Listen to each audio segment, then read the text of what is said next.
Hello learners, welcome back to our channel remarkable studies. आज की video है part 28 हमारे कैश फ्लो स्टेटमेंट चैप्टर की। इससे पहले के जो पार्ट्स हैं हम उनमें ऑलरेडी फर्स्ट 18 क्वेश्चन जो है वो एक्सरसाइज के सॉल्व कर चुके हैं। चलिए आज हम एक और क्वेश्चन सॉल्व करते हैं। आज हम सॉल्व करेंगे क्वेश्चन नंबर 19। सबसे पहले चलिए रीड करते हैं आपको क्वेश्चन में क्या कैलकुलेट करना है और क्या क्या आइटम्स आपको दी गई हैं। सबसे पहले देखिए, आपको कैलकुलेट करना है क्वेश्चन में cash flow from operating activities को। आपको कैलकुलेट करना है cash flow from operating activities को। अब आपको क्या क्या पर्टिकुलर्स गिवन है। आपको गिवन है net profit, final dividend paid, compensation of natural disaster credited to the statement of profit and loss, depreciation दी गई है आपको। उसके बाद आपको गिवन है loss on sale of investment, gain on sale of land, provision for tax, dividend received,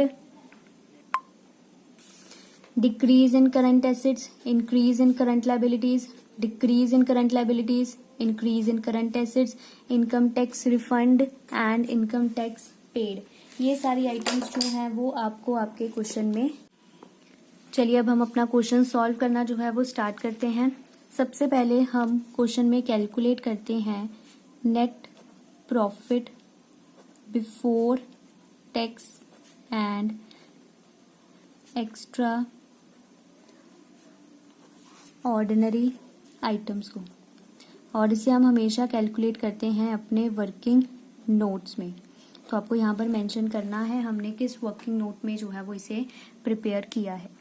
सबसे पहले आपको चेक करना है कि आपको किस पॉइंट से, जैसा कि मैंने आपको ऑलरेडी पार्ट 5 में समझाया हुआ है, किस पॉइंट से हमने जो है वो इसे सॉल्व करना है। बिफोर टैक्स से, आफ्टर टैक्स से, या फिर जो हमें थर्ड पॉइंट गिवन होता है बैलेंसेस, सरप्लस के बैलेंसेस या रिजर्व्स एंड सरप्लस के, किस पॉइंट से हमने इसे सॉल्व करना है। तो अब देखिए, आपको क्वेश्चन में गिवन है net profit difference between closing and opening balances of surplus that is balance in the statement of profit and loss account. अब आपको मेंशन है कि आपको सरप्लस के बैलेंसेस जो है वो गिवन है, जो as per statement of profit and loss. मैंने आपको समझाया है जब भी आपको सरप्लस वर्ड मेंशन हो या फिर statement of profit and loss given हो तो इट मीन्स आपने इसे अपने थर्ड पॉइंट जो मैंने आपको समझाया है पार्ट 5 में, उससे आपको जो है वो इसे कैलकुलेट करना है। तो चलिए स्टार्ट करते हैं इसे कैलकुलेट करना। सबसे पहले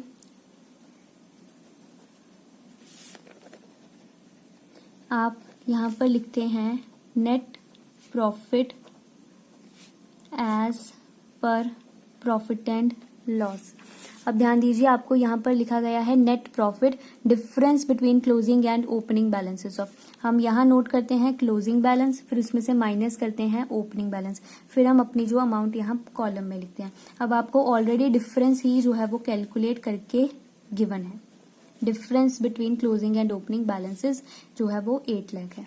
अब याद कीजिए, हम कुछ आइटम्स जो है वो प्लस करते हैं और कुछ आइटम्स जो है वो हम यहाँ से माइनस करते हैं। सबसे पहले देखिए, आपको गिवन है फाइनल डिविडेंड पेड। वैसे तो हम यहाँ पर जो है वो प्रपोज्ड डिविडेंड मेंशन करते हैं जितना हमने डिक्लेयर किया होता है, बट आपको क्वेश्चन में प्रपोज हमने या डिक्लेयर हमने कितना किया है उसके बारे में कोई इन्फॉर्मेशन गिवन नहीं है। तो इट मीन्स जितना हमने इस साल पे किया है उतना ही जो है वो हमने लास्ट ईयर जो है वो डिक्लेयर किया होगा। डिविडेंड आपको क्वेश्चन में गिवन है 1,10,000, तो हम इसे यहाँ पर प्लस कर देंगे 1,10,000 को।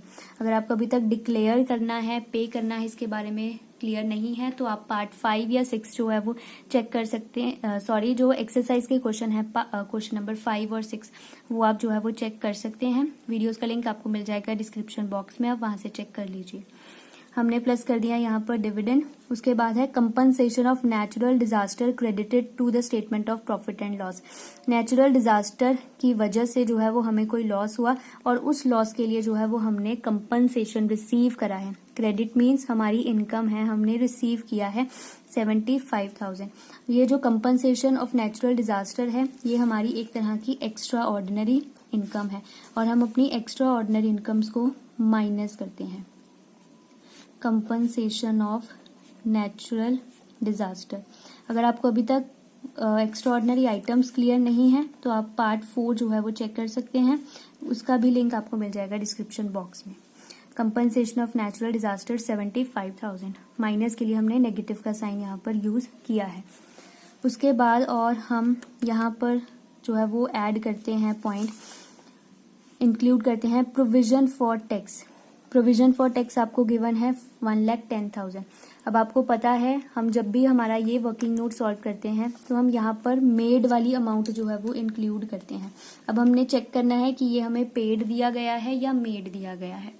अब ध्यान दीजिए, आपको क्वेश्चन में गिवन है इनकम टैक्स पेड, स्पेसिफाई है कि इनकम टैक्स पेड की अमाउंट इतनी है, ठीक है। तो इट मीन्स जो ये प्रोविजन फॉर टैक्स आपको दिया गया है ये आपको मेड की अमाउंट जो है वो दी गई है। हमेशा ध्यान रखें, आपको जो प्रोविजन फॉर टैक्स मेड होता है वही आपको यहाँ पर ऐड करना होता है। तो मैंने यहाँ पर ऐड कर लिया provision for tax made. Made की अमाउंट जो है वो आपको क्वेश्चन में दी गई है 1,10,000। अगर आपको क्वेश्चन में ये इनकम टैक्स पेड मिसिंग होता, ठीक है, तो जो ये प्रोविजन फॉर टैक्स है हम इसे ही मेड मान लेते और इसे ही पेड मान लेते। अब दोनों अलग अलग हैं, पेड अलग से दिया गया है, तो इट मीन्स जो ये प्रोविजन फॉर टैक्स है ये हमें मेड की अमाउंट जो है वो गिवन है। उसके बाद गिवन है आपको क्वेश्चन में income tax refund 10,000। Income tax refund भी जो होता है वो हमारी एक तरह की एक्स्ट्रा ऑर्डिनरी इनकम ही जो है वो हमारा होता है। इनकम टैक्स रिफंड आपको गिवन है क्वेश्चन में 10,000। ये एक्स्ट्रा ऑर्डिनरी इनकम है तो हम इसे जो है वो यहाँ से माइनस करेंगे, क्योंकि हम अपनी एक्स्ट्रा ऑर्डिनरी इनकम्स को माइनस करते हैं। बस इतनी ही चीजें आएंगी यहाँ पर। अब आप इन सबको जो है वो प्लस माइनस कर लीजिए। 8 lakh plus 1,10,000 minus 75,000 plus 1,10,000 minus 10,000, ये आ जाएगा आपका 9,35,000। और ये अमाउंट आई है आपकी net profit before tax and extra ordinary items की। अब आप यहाँ कंफ्यूज मत हो जाएं कि हमने जो ये डिविडेंड रिसीव्ड है इसे क्यों नहीं डाला है हमारे इस वर्किंग नोट में। जो डिविडेंड रिसीव्ड होता है, हमेशा ध्यान रखें, जो डिविडेंड होता है जो हम डिक्लेयर करते हैं, ठीक है, वो हमारे एप्रोप्रिएशन का पार्ट होता है, ठीक है, वो हमारे एप्रोप्रिएशन का पार्ट होता है।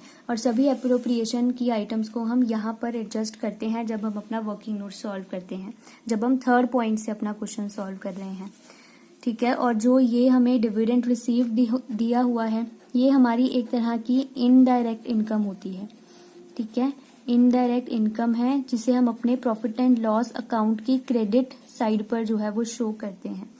और जितनी भी हमारी इनडायरेक्ट इनकम्स होती हैं हम उन्हें नॉन कैश और नॉन ऑपरेटिंग इनकम्स में एडजस्ट करते हैं, जिसे हम अपने फर्स्ट वर्किंग नोट के बाद सॉल्व करते हैं, ठीक है, जब हम क्वेश्चन सॉल्व करते हैं। तो आप हमेशा ध्यान रखिए, कंफ्यूज मत हो जाइएगा कि ये डिविडेंड रिसीव्ड जो है वो हम इसे अपने फर्स्ट वर्किंग नोट में इंक्लूड करेंगे, ये जो है वो इनडायरेक्ट इनकम है हमारी, तो ये यहाँ पर जो है वो एडजस्ट नहीं होगी। तो अब जो ये अमाउंट आई है आपकी 9,35,000, इसे आपको लिख देना है यहाँ पर अपने फेयर नोट्स में 9,35,000 और यहाँ पर आप लिख दीजिए वर्किंग नोट नंबर 1। ध्यान रखिएगा कि आपको हमेशा इसे अपने वर्किंग नोट में ही सॉल्व करना है, अपने इस फर्स्ट पॉइंट को। अगर आप इसे फेयर नोट्स में सॉल्व कर देंगे तो हो सकता है कि आपके मार्क्स जो है वो कट जाएं आपके एग्जाम में, तो आप हमेशा ध्यान रखिए इस पॉइंट का।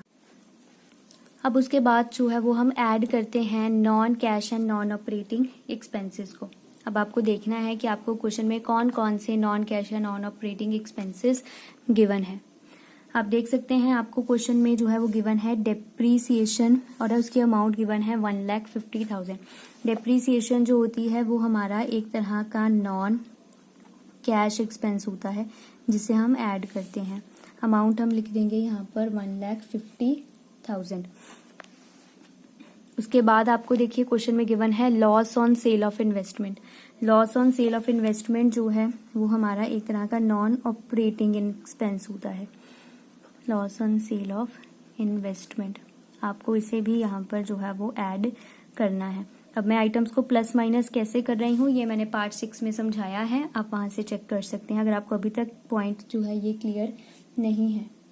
उसके बाद ये 2 आइटम्स प्लस की हैं, उसके बाद जो है वो हम यहाँ से माइनस करते हैं less non cash and non operating incomes को। अब आप देख सकते हैं आपको क्वेश्चन में कौन कौन सी इनकम्स गिवन है नॉन कैश या नॉन ऑपरेटिंग। सबसे पहले गिवन है gain on sale of land 90,000। Gain on sale of land जो है वो हमारा एक तरह का नॉन ऑपरेटिंग इनकम है, तो हम इसे यहाँ पर माइनस कर देंगे gain on sale of land, और अमाउंट आपको क्वेश्चन में गिवन है 90,000। आपको इसे लिखना है ब्रैकेट्स में क्योंकि हमने इसे माइनस करना है।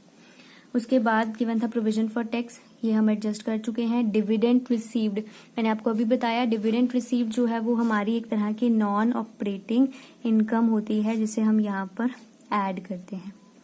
डिविडेंड रिसीव्ड अमाउंट आपको क्वेश्चन में गिवन है 20,000। आपको हम इसके साथ जो है वो नेगेटिव का साइन लगाएंगे क्योंकि हमने इसे माइनस करना है। उसके बाद ये करंट लायबिलिटी से रिलेटेड आइटम्स गिवन है, रिफंड ऑफ टैक्स है और इनकम टैक्स पेड है। इट मींस यही 4 चीजें हमें गिवन है नॉन कैश और नॉन ऑपरेटिंग एक्सपेंसेस और इनकम्स में। अब आपको इन्हें यहाँ पर प्लस माइनस करना है। हम सभी नॉन कैश और नॉन ऑपरेटिंग आइटम्स को प्लस माइनस करेंगे। किस तरह से करेंगे, 1,50,000 प्लस 30,000, उसमें से फिर हम माइनस करेंगे 90,000 और 20,000। इन्हें प्लस माइनस करने के बाद जो है वो आपके पास आंसर आएगा 70,000। आपके पास जो है वो आंसर आया है। अब आपको यहाँ पर क्या करना है, अब आपको प्लस करना है 9,35,000 को, प्लस इसमें कर दीजिए आप 70,000 को। उसके बाद आपके पास आंसर आएगा 1,005,000। ये आपके पास अमाउंट आई है operating profit before working capital changes. उसके बाद हम सॉल्व करते हैं एडजस्टमेंट फॉर वर्किंग कैपिटल को। मैंने आपको ऑलरेडी समझाया है, जब भी हम इसे सॉल्व करते हैं तो हम प्लस करते हैं डिक्रीज इन करंट एसेट्स को और इंक्रीज इन करंट लायबिलिटीज को। उसके बाद हम माइनस करते हैं यहाँ से इंक्रीज इन करंट एसेट्स को और डिक्रीज इन करंट लायबिलिटीज को। हमने अब इसे प्लस माइनस क्यों किया है और हम इनमें किन किन आइटम्स को इंक्लूड करते हैं किन्हें नहीं करते हैं वो मैंने सब पार्ट 7 में समझाया है, आप वहां से चेक कर लीजिए, उसका भी लिंक आपको मिल जाएगा डिस्क्रिप्शन बॉक्स में। अब आप देखिए आपको क्वेश्चन में क्या गिवन है। क्वेश्चन में आपको गिवन है decrease in current assets other than cash and cash equivalence. ये आपको दिए हुए हैं other than cash and cash equivalence. हम आपको ऑलरेडी मैंने समझाया है कि हम कैश एंड कैश इक्विवेलेंस को जो है वो अपनी करंट एसेट्स में जो है वो इंक्लूड नहीं करते हैं। तो यहाँ आपको जो है वो डिक्रीज इन करंट एसेट दिए हैं और आपको इनमें current cash and cash equivalence के आइटम्स गिवन नहीं है। उनको छोड़कर जितने भी करंट एसेट आपको क्वेश्चन में गिवन है उनकी हमें डिक्रीज होने की अमाउंट दी गई है 40,000। यहाँ पर भी जो आपको अमाउंट है वो कैलकुलेट करके दी गई है कि करंट एसेट्स कितने से डिक्रीज हुए हैं। जब भी हमारे करंट एसेट डिक्रीज होते हैं तो हम उन्हें जो है वो प्लस करते हैं। तो हम यहाँ पर लिख देंगे डिक्रीज इन करंट एसेट्स और आपको डिक्रीज इन करंट एसेट्स की अमाउंट जो है वो गिवन है 40,000। उसके बाद आपको क्वेश्चन में दिया गया है increase in current liabilities other than bank overdraft and cash credit. मैंने आपको समझाया था कि जो बैंक ओवरड्राफ्ट और कैश क्रेडिट है वो आपको अपनी फाइनेंसिंग एक्टिविटीज़ में इंक्लूड करना है, आपको उन्हें करंट लायबिलिटीज़ में इंक्लूड नहीं करना है। ठीक है, इनके अलावा बैंक लोन का भी पॉइंट है। शॉर्ट टर्म बैंक लोन अगर आपको दिया हो क्वेश्चन में तो आपको उसे भी अपनी लायबिलिटीज़, करंट लायबिलिटीज़ में यहाँ पर इंक्लूड नहीं करना होता है। अगर आपको अभी तक ये पॉइंट भी क्लियर नहीं है, वहाँ मैंने आपको सेपरेटली लिखवाया भी है, तो आप जो है वो पार्ट 7 से चेक कर सकते हैं। तो यहाँ पर हमें increase in current liabilities given है other than bank overdraft and cash credit. और जो बैंक ओवरड्राफ्ट और कैश क्रेडिट होते हैं उन्हें हम यहाँ पर इंक्लूड नहीं करते हैं अपनी वर्किंग कैपिटल में। और यहाँ पर जो हमारी करंट लायबिलिटी है वो इंक्रीज हो रही है 70,000 से।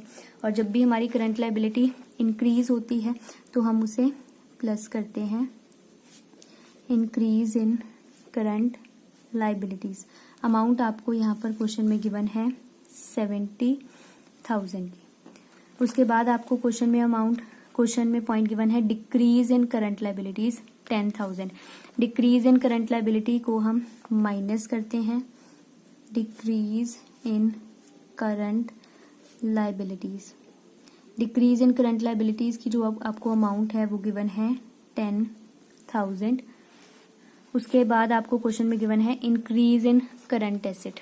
Increase in current asset, increase in current assets को जो है वो हम माइनस करते हैं। और इंक्रीज इन करंट एसेट्स की अमाउंट जो है वो आपको क्वेश्चन में गिवन है 60,000। अब आपको वर्किंग कैपिटल की ये जितनी आइटम्स हैं, ये 4 आइटम्स हैं, आपको इन सभी को प्लस माइनस करके जो इनकी अमाउंट है, फाइनल अमाउंट, वो आपको आउटर कॉलम में मेंशन करनी है। इट मीन्स कि आपको यहाँ पर प्लस करना है 40,000 प्लस 70,000 माइनस 10,000 एंड माइनस 60,000। और यहाँ पर आपका आंसर आ जाएगा 40,000। उसके बाद जो है वो आपको अब प्लस करना है जो हमारा ये आया है operating profit before working capital changes 1,005,000 plus 40,000। यहाँ पर आपका आंसर आ जाएगा 1,045,000। और इसे हम कहते हैं कैश जनरेटेड फ्रॉम ऑपरेशंस। हमारी अमाउंट आई है यहाँ पर 1,005,000। इसके बाद हम जो है वो यहाँ से माइनस करते हैं टैक्स पेड, या आप लिख सकते हैं इनकम टैक्स पेड। और टैक्स पेड की अमाउंट जो है वो आपको क्वेश्चन में गिवन है 1,20,000। और हमने इसे यहाँ से माइनस कर दिया 1,20,000। और इसे माइनस करने के बाद आपके पास अमाउंट आएगी 9,25,000। और हम इसे कहते हैं cash flow before extra ordinary items. अब हम यहाँ पर जो है वो माइनस करते हैं हमारे एक्स्ट्रा ऑर्डिनरी एक्सपेंसेस को, जो हमें क्वेश्चन में गिवन नहीं है, हम यहाँ नील लिख देंगे। और हम प्लस करते हैं हमारी एक्स्ट्रा ऑर्डिनरी इनकम्स को।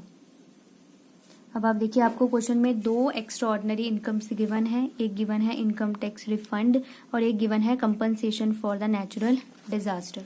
सो हम यहाँ पर ऐड कर देंगे income tax refund. Income tax refund जो है वो आपको दी गई है 10,000। आप चाहे तो इनर कॉलम में पहले लिख लें या आप सीधा आउटर में भी लिख सकते हैं 10,000। और कंपनसेशन फॉर नेचुरल डिजास्टर, ये अमाउंट आपको जो है वो गिवन है 75,000। अब जब आप प्लस करेंगे cash flow before extra ordinary items की जितनी अमाउंट आई थी 9,25,000 प्लस 10,000 और प्लस 75,000, यहाँ पर जो है वो आपका आंसर 101,000,000। ये जो है वो आपका फाइनल आंसर है cash flow from operating activities का। अगर यहाँ पर आपका आंसर नेगेटिव में आता तो हमने इसे लिखना था cash used in operating activities. अब ये आंसर पॉजिटिव में है तो हम इसे लिखेंगे cash flow from operating activities. मैंने आपको क्वेश्चन नंबर 13 में भी जो है वो समझाया था, जब आपको क्वेश्चन में इनकम टैक्स रिफंड और पेड दोनों गिवन हो तो आप जो आपका फाइनल आंसर है आप उसे एक और तरीके से जो है वो शो कर सकते हैं। चलिए मैं आपको ये आंसर भी उसके साथ बता देती हूँ कि कैसे आपको सॉल्व करना है, प्रेजेंट करना है। आपका जो क्वेश्चन है वो कैश जनरेटेड फ्रॉम ऑपरेशंस तक जो है वो सेम रहेगा। आप लिख दीजिए cash generated from operations. Cash generated operations जो है वो हमने कैलकुलेट किया है 1045,000 1045,000। उसके बाद हम यहाँ से माइनस करते हैं, income tax paid net of refund. Net of refund का मतलब है income tax paid minus refund of tax. अब देखिए इनकम टैक्स पेड आपको क्वेश्चन में गिवन है 1,20,000। क्वेश्चन में चेक कीजिए आपको गिवन है 1,20,000 माइनस रिफंड ऑफ टैक्स, और रिफंड ऑफ टैक्स जो है वो आपको क्वेश्चन में गिवन है 10,000। तो इट मीन्स यहाँ पर जो है वो हमारे पास अमाउंट आएगी 1,10,000। 1,10,000 जो है वो आपको यहाँ पर आउटर कॉलम में मेंशन करना है as refund, net of refund. ठीक है, रिफंड के बाद हमारे पास बैलेंस कितना बचा है, वो हमारे पास बचा 1,10,000। मैंने सिर्फ रिफंड ऑफ टैक्स को यहाँ पर ऊपर एडजस्ट कर दिया है इनकम टैक्स पेड के साथ ही। Income tax paid minus refund of tax, ये मैंने लिख दिया 1,10,000। उसके बाद इसे माइनस करने के बाद जो है वो मेरे पास अमाउंट आएगी 9,35,000, और ये अमाउंट मेरे पास आई है cash flow before extra ordinary items. अब हम यहाँ से माइनस करेंगे हमारे एक्स्ट्रा ऑर्डिनरी एक्सपेंसेस को, जो हमें क्वेश्चन में गिवन नहीं है, तो हम यहाँ पर कर देंगे नील, और हम उसके बाद प्लस करेंगे एक्स्ट्रा ऑर्डिनरी इनकम्स को। अब आप देखिए आपको क्वेश्चन में 2 एक्स्ट्रा ऑर्डिनरी इनकम्स गिवन थी, एक रिफंड ऑफ टैक्स और एक दूसरा कंपनसेशन फॉर नेचुरल डिजास्टर। ठीक है, और रिफंड ऑफ टैक्स जो है वो हम ऑलरेडी ऊपर एक बार एडजस्ट कर चुके हैं। अब हम उसे दोबारा यहाँ पर एडजस्ट नहीं करेंगे, तो अब हम यहाँ पर सिर्फ लिखेंगे नेचुरल डिजास्टर कॉम्पनसेशन, जो आपको क्वेश्चन में गिवन है 75,000। बस यही एक एक्स्ट्रा ऑर्डिनरी इनकम अब हमने यहाँ पर ऐड की है। एक एक्स्ट्रा ऑर्डिनरी इनकम हम ऑलरेडी इनकम टैक्स पेड के साथ जो है वो एडजस्ट कर चुके हैं। अब आप इसे प्लस कीजिए 9,35,000 प्लस 75,000, ये आपका आंसर आएगा 101,000,000। और इस तरह करने से भी आपका आंसर 101,000,000 आया है। और अगर हम इस तरह से, जैसा मैंने आपको अभी फुल फ्लेज न्यूमेरिकल सॉल्व करके दिखाया है, उससे भी जो आंसर है आपका 101,000,000 ही आया है। तो दोनों तरीके ठीक हैं, आप जिससे मर्जी चाहे अपना जो क्वेश्चन है वो सॉल्व कर सकते हैं। नंबर आपके जो है वो नहीं कटेंगे, चाहे आप कोई भी फॉर्मूला या कोई भी मेथड जो है वो इनकम टैक्स रिफंड को शो करने का आप यूज़ कर सकते हैं। तो आई होप लर्नर्स, आपको अब जो ये वीडियो है ये अच्छे से क्लियर हो गई होगी कि हम cash flow from operating activities को किस तरह से जो है वो एडजस्ट करते हैं। चलिए अब हम मिलेंगे अपनी नेक्स्ट वीडियो में, नेक्स्ट पार्ट में, जिसमें हम नेक्स्ट क्वेश्चंस जो है वो सॉल्व करेंगे। तब तक के लिए अगर आपने चैनल सब्सक्राइब नहीं किया है तो इसे सब्सक्राइब ज़रूर करें, वीडियो को लाइक ज़रूर करें और शेयर ज़रूर करें, और मुझे आप कमेंट सेक्शन में ज़रूर बताएं कि आपको ये वीडियो कैसी लगी। इसके अलावा अगर आपको कॉमर्स के किसी भी सब्जेक्ट में कोई भी प्रॉब्लम है, किसी भी सब्जेक्ट में या किसी कोई भी चैप्टर को समझने में प्रॉब्लम आती है, तो आप हमें वो कमेंट सेक्शन में ज़रूर बताएं। I will try to make separate videos on all your demanded topics, ताकि आपके जो सारे डाउट्स हैं वो अच्छे से क्लियर हो सके। Thank you.